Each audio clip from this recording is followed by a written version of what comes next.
Caramelized onions. If you have ever tasted them, you know just how their rich, sweet flavor can take any dish to the next level. But let's face it, the traditional low and slow 4 to 5 hour cooking process isn't exactly most convenient. In this video, we're going to discover if it is possible to achieve the same delightful taste and texture in significantly less time. I'm gonna show you how to cook both traditional and fast methods and explain how long does it take to caramelize onions, which onions are better for caramelization. Do you need any sugar, wine or vinegar? So why do we call them caramelized onions? Caramelization is a process that occurs when sugar is heated to a high temperature and it breaks down into simpler compounds. In the case of caramelized onions, the natural sugars are broken down when they are slowly cooked over the low heat. This process causes the onions to become sweeter and take on a deep, rich caramel color. It can take several hours of cooking to fully caramelized onions in this way. You can use different types of onions, white, red and even shallots, but yellow onions have a higher sugar content compared to other types of onions, which allows them to caramelize more easily and develop a deeper, more complex flavor. Alright, let's prepare the onions for both recipes. For the traditional method, we will be using a 6.5 liter stainless steel pot and 3.3 pounds of onions. For the faster method, we will use a 10-inch stainless steel pan with around 1.5 pounds of onion. Start by cutting off the stem end and root. Then cut the onion in half from the root to stem and peel the skin away. Lay the flat side of the onion half down on the cutting board and make thin, even slices along the grain, parallel to the root and stem. I can say that it's just wonderful to chop onions outdoor. The eyes don't tear up at all. Let's start with the traditional version. Begin by heating butter. For every pound of onions, add 2 tablespoons of butter. Once the butter has melted, add onions and salt. For every pound of onions, add 1 teaspoon of salt. And stir well to coat onions with butter. To ensure that the pot is not more than 2/3 full with onions, I use 3.3 pounds of onions given the pot size. And I use 3 teaspoons of salt and 8 tablespoons of butter, as I prefer it with a bit more butter. Keep the heat on medium until the onions release their liquid. Stir every 10 minutes to prevent scorching. Yes, the liquid will insulate the onions, but you never know. When I was testing this recipe, I didn't touch them for about 2 hours and it was totally fine. It usually takes about 1 hour for the onions to release their water, and you might be tempted to put a lid on the pot to speed up this process. While using a lid can help the onions release juices faster due to trapped steam, there are downsides, including uneven cooking, difficulty monitoring the process, and most importantly, the onions will steam rather than caramelize initially, leading to a less intense flavor. You might also wonder if draining the liquid will speed up the caramelization process. While this is possible, it could cause you to lose some of the rich flavor that develops during slow cooking. The liquid contains dissolved sugars and other flavorful compounds that contribute to the overall taste of the caramelized onions. Draining it may result in less flavorful onions. Once the water has completely evaporated, which will occur about 2 hours after the onions have released their liquid, reduce the heat and pay closer attention to the caramelization process. As the onions slowly cook, you may wonder if you should add sugar or other ingredients to help them caramelize. It's not always a good idea, as onions already contain natural sugars that caramelize when cooked slowly. Adding extra sugar or other ingredients can disrupt the balance of flavors. Now let's move on to the quick method using the same ingredient proportions. Begin by melting the butter over medium heat. Add the onions and salt, stirring to evenly coat them with butter.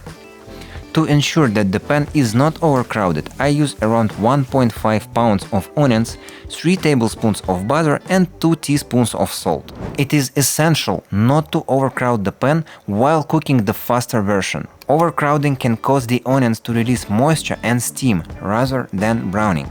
But remember, we are aiming for a quick caramelization in the faster method, not the traditional slow-cooked result. The cooking stages differ here. In the traditional method, we evaporated the liquid first and then browned the onions. However, in this method, we will brown the onions first and then evaporate the liquid. Increase the heat to medium-high, it should sizzle.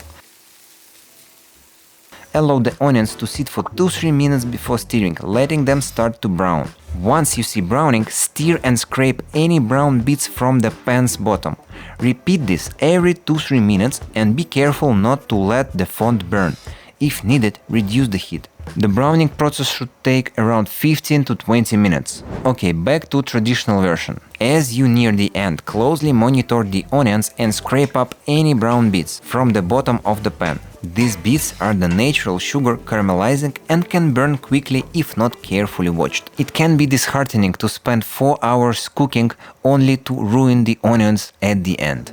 So exercise caution, especially during the final stages, and thoroughly scrape up any brown bits from the bottom to avoid bitter, scorched onions. The entire process will take around 4 or 5 hours, so patience is crucial.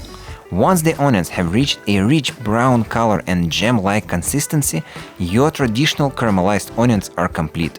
The flavor will be sweet, slightly tangy and rich, with a distinct aroma. Be cautious not to confuse browning with burning, as burnt onions will taste bitter. After 15-20 minutes of browning process in fast method, lower the heat to let excess moisture evaporate. This typically takes 20-40 minutes, depending on the amount of onion and pan size. The more jam-like texture you want, the more time it will take. If you struggle to scrape the bits, you can deglaze the pan with a bit of liquid, such as water, wine, broth or balsamic vinegar. Use a spatula to scrape the pan's bottom, lifting the fond and mixing it back into the onions. The liquid will evaporate quickly, allowing the caramelization process to continue. Remember that using anything other than water may change the taste and possibly the texture. Finally, taste and add salt if needed. When the onions reach your desired consistency, you are all set. Guys, it's almost midnight, so sorry for the lighting. I hope you can really see the difference in texture. These are the onions cooked in traditional way. They have like more jelly caramel texture. And these onions cooked in a fast way, they're more like fried caramelized onions, so they still have this texture of onion strips. Okay, let's taste both of them.